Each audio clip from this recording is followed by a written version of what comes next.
Thank you, Nick. Shortly after the attacks on the Twin Towers, the heart of our nation's military came under siege. Future Texan Senator Brian Birdwell, then a lieutenant colonel, thought that Tuesday morning was just another day at the office. But 9/11 would change his life and his faith, now 2 decades later.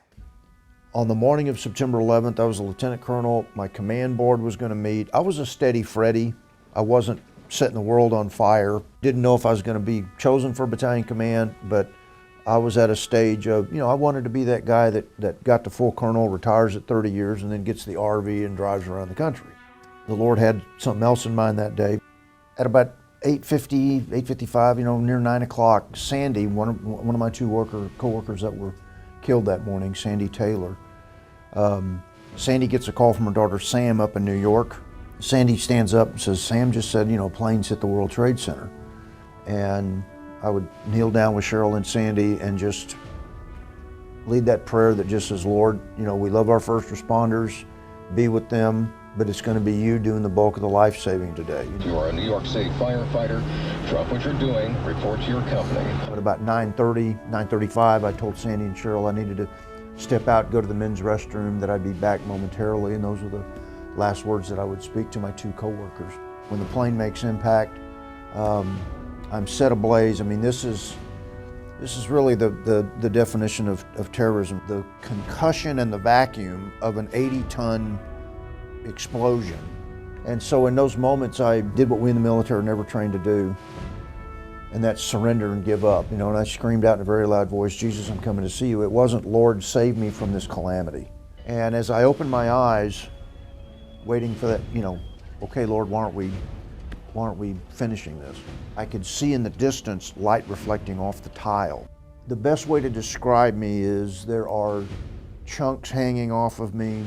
My eyes are I can already feel the swelling in my face. As I'm staggering down the hallway, I cover about 25, 30 yards. 4 men come out of the B-ring doors, Bill McKinnon, Roy Wallace, John Davies, and Chuck Knobloch.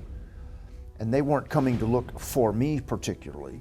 They were trying to, because the plane had cut their office areas in half. This is not a place to tarry and wait for medical care to get to me. Fires burning at the crash site, smoke's filling up, and in that first exertion to pick me up, they pull chunks off of me, and I begin screaming at them to leave me alone. And because I know in my heart I'm telling them to leave me there to die. But essentially, Bill, Roy, Chuck, and John, instead of grasping me, grip each other's arms with my body weight resting on their hand-shaking arms.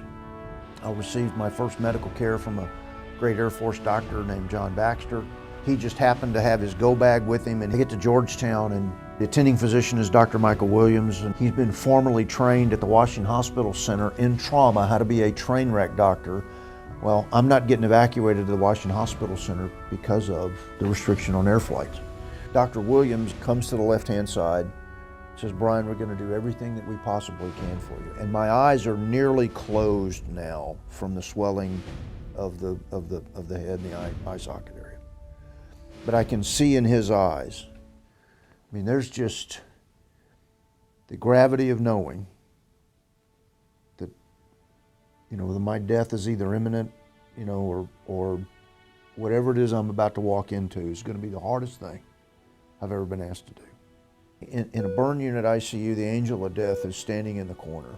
But when I get out of ICU and I'm a 6-foot infant with a wreck of a body, what I miss of those very difficult days in ICU and in step-down care, the numbers of things that because of the damage done to my body and everything being a prayer for, Lord, give me the ability to do this.